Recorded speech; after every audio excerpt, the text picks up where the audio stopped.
otherwise called their presumptuous nominee. She looks very happy with herself, but people are not going to go to rallies and say, presumptuous Trump. I mean, half the country probably doesn't even know what presumptuous means. Right? So, she's trying to fit into the same frame that Donald Trump is creating. And the fact is, well, if you're going to play my game, you're probably not going to beat me at it. So, that is another aspect. Right? Now, there's something that, okay, this is all fine, but he's really childish and he's not going to get into my head. There's something called, so when something is repeated a lot of times, all of us probably know the Nirma song by heart. We thought it was a very stupid act. But the fact is, we still remember the entire Nirma song. The fact is, repetition affects you far more than you think it does. When someone says the same thing, and I want to show you how Donald Trump uses repetition in his. We have to be much stronger. We have to be much stronger. And it's when they called me today, they were so apologetic. They called me up this morning, they were so apologetic. When they called me this morning, they were apologizing. It's a little redundant, but when you say it 3 times, it's bound to stick in somebody's head, right? When you say the same thing, they were apologetic 3 times back to back, you know for a fact that they were apologetic. And this is one of my favorite clips. I have a win counter. We don't win with trade, we don't win with war, we can't beat ISIS. And we're going to win. If I win, I will tell you, if I win, we all win, because we are going to win. Wow. 14 times. He said win 14 times in 17 seconds. So you're not going to forget the fact that Donald Trump said we're going to win. Right? And whether you like it or not, it's going to stick in your head. There's something else that he uses as well. It's called social justifications. He says, the greatest footballer thinks I'm a good footballer, which probably means I'm a good footballer. My uncle, who's a nuclear scientist, thinks I'm very good with nuclear energy. So I'm probably good with nuclear energy. And if you disagree with me, then you're probably wrong because my uncle said so. This is the same thing he does in this clip. He does this consistently, but I didn't want to add in too many clips of him doing this. Very good at it, and maybe that's why I'm center stage. People saw it, people liked it, people respected it. People like what I say, people respect what I say. Okay, so there is something called a confirmation bias, which means there are many social experiments to show this, but it's basically herd mentality. If I have 5 people sitting here, and 4 of them are my friends, and I told them I'm going to trick this guy because he seems acceptable, and I give them 5, 6, and ask them if they're all the same length. If the first 4 say that they're the same length, then Lokesh is definitely going to say they're the same length because he doesn't want to see somebody standing up. So, yeah, good point. You know, it's like that. So I don't know. It's the fact that that's sorry. Right? We like to conform to what is already accepted, what is considered right by the majority.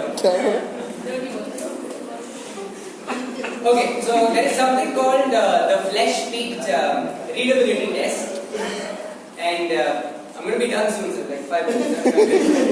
Thank you. So 5 minutes. So,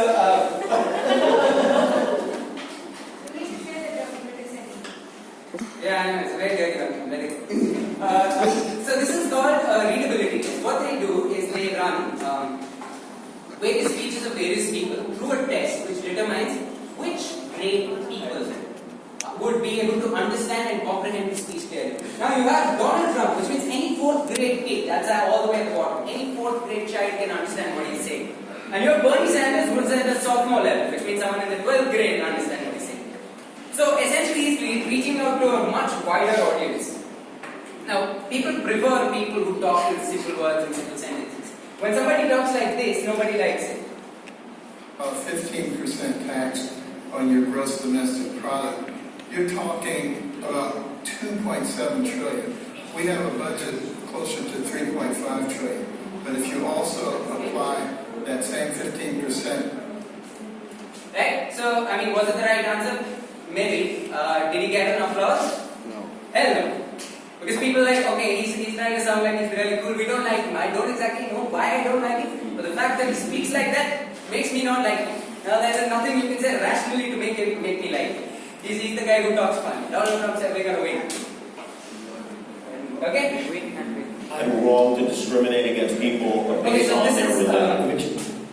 This is a question that it's quite lengthy, I'll cut it off. This is the question, right? So he's asked on a talk show, isn't it un-American and wrong to judge people based on their religion? right? And we will analyze his answer. This is his answer, which is a 220-word answer in 1 minute. And we took the time out to actually figure out what the structure to it was. Out of 220 words, 179 words were a single syllable.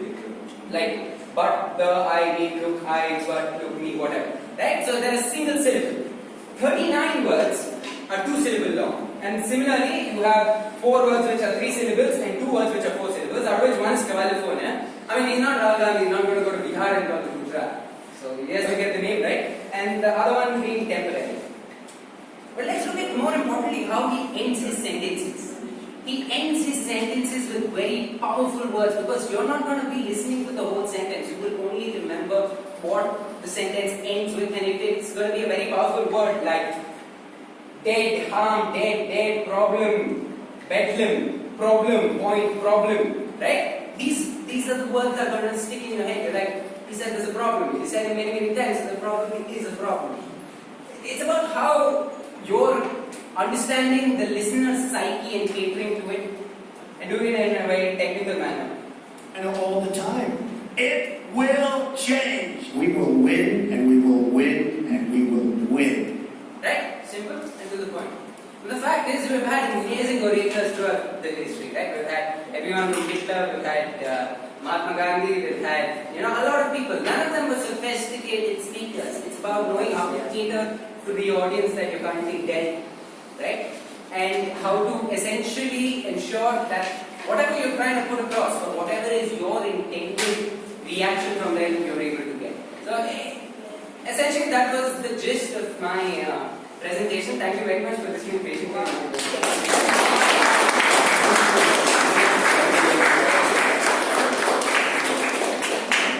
Be there on the stage. We have few questions to go. Yeah. Do you have Any questions? No. Do you have any? What? Ma'am, do you have any questions? Yeah, I have a few questions.